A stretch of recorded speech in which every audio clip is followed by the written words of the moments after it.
Well, first time covering a rugby game at home. So that is really nice, and this is the first time actually wearing this at my own house. That's actually kind of cool.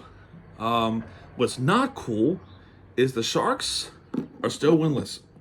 The Sharks are still winless, and they lost this one to the Houston Sabercats 30-19, not able to get a point off of this game.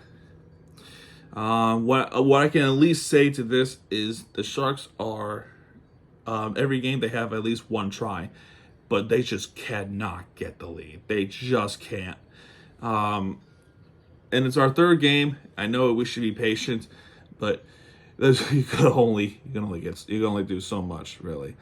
So let's see what Tribe has to offer, as I'm still using this, and 13 minutes into this, there was already a try for Warner. So Warner would get the try for Houston, and Alatamu would try to get this 2-point conversion, and it went off the post. So the score remained 5-0. Echeverry in the 17th minute will get this penalty goal, and he converts this one, no issues there, to make it 5-3. And then in the 19th minute, as we're trying to defend against Houston, Kubeli gets called for a yellow, and they called it for high tackle as they're trying to get to the zone. I think there was a warnings being issued to Kubeli, and then he gets a yellow, so he has to go on the chair for 10 minutes. And then, of course, literally after the yellow card's been issued, because when you have a yellow card, you go on the bench, you'll be shorthanded. There will be a try there for Houston to make it 10-3, and that's Nasogwe. I can't pronounce this shit.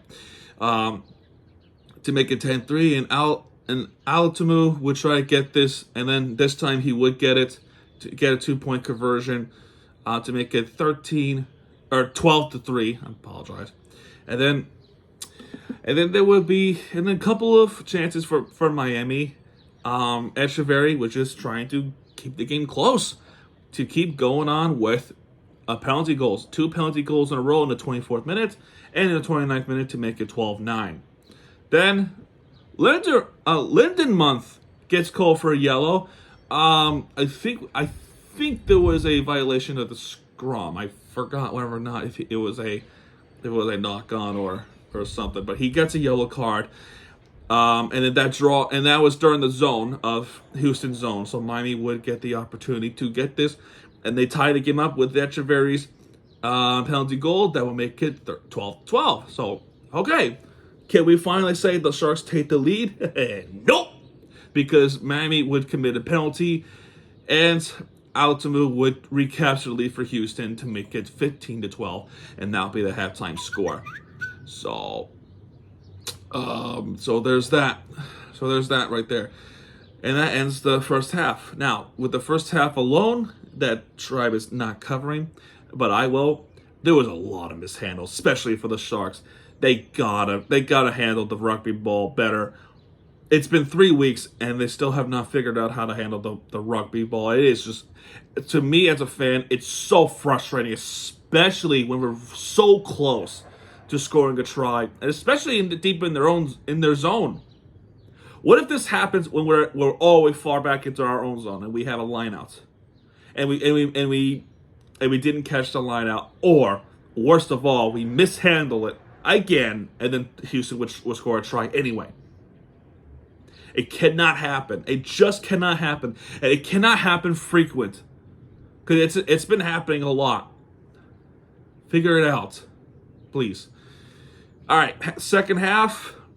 There will be some mishandles for the Sharks and for Houston too.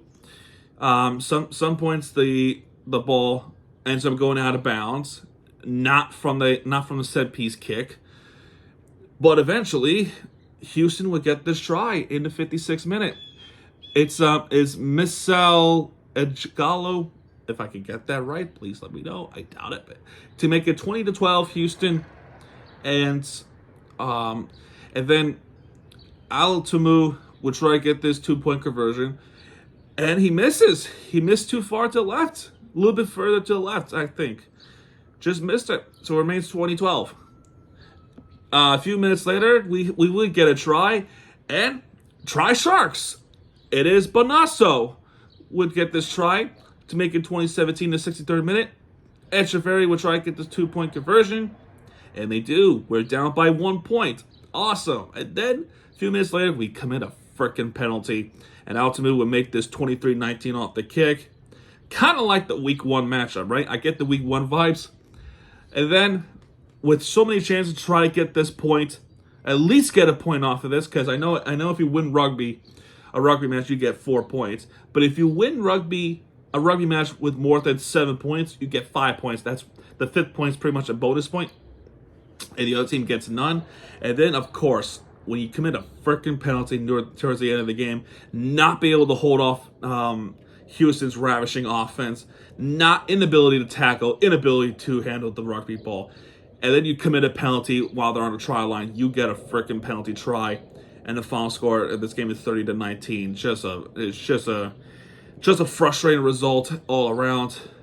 But I hope next week will be that week that the Sharks finally do get this first win, because they go up against Anthem RC, who I believe, I'm going to check real quick, I believe they play today against Dallas. Yes, they play at 3 o'clock. Anthem RC versus Dallas. Now, Dallas actually did get a win in week 1 against Los Angeles. So we'll see what happens with that game. So we'll see what happens. But I would at least hope we would get something out of the Anthem RC game.